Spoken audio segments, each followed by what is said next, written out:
12 million people around the world call themselves United Methodists. Church members know that when they see a cross and flame, it represents a connection with fellow United Methodists across the miles and the years. But not everyone realizes how much it matters to spell out and say United Methodist. How do you like it when somebody doesn't call you by your name? I think it's that simple. The Reverend Alfred T, who heads the church's Archives and History Agency, says the word united is key to our identity for a number of reasons. The moniker represents a merger. At General Conference in April 1968, the mostly German, Evangelical United Brethren Church and the Methodist Episcopal Church chose to come together. Not using the denomination's full name risks dismissing some members' heritage.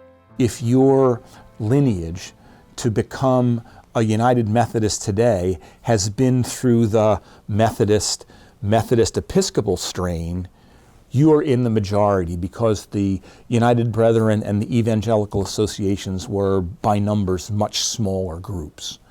But if you're from the minority, the only way that you get to claim your name is the word united, and somebody drops that name off, that kind of forgets your history. Another reason for adding United to the name spoke to the fuller inclusion of black churches. Even though the Methodist Episcopal Church had reunited in 1939 after being divided on the issue of slavery, African Americans were still segregated into a separate central jurisdiction. In 1968, that ended. Because the United name also represents a coming together of black Methodists and white Methodists in the same conference, with the same preachers, with the same bishops, as opposed to segregated conferences as well. So if you leave the name United off, you're leaving off both a significant piece and powerful part of the naming of who we are.